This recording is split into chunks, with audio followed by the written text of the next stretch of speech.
Greetings! Today we're exploring the enchanting world of Maurice Sendak at the Denver Art Museum.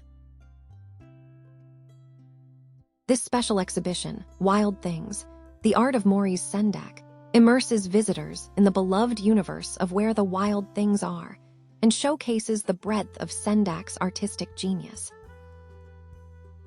Maurice Sendak, a celebrated artist with a long and prolific career, illustrated numerous books and even some newspapers.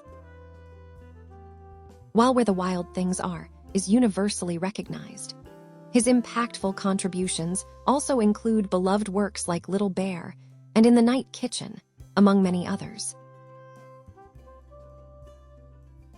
The exhibition offers a rare glimpse into his creative process, featuring original sketches and artworks, alongside authentic costumes and stage props that bring his stories to life. It's a truly captivating exhibition that beautifully captures the magic of his creations. If you have the chance, I highly encourage you to visit and experience it for yourself. Thanks for watching. If you liked this video, you know what to do.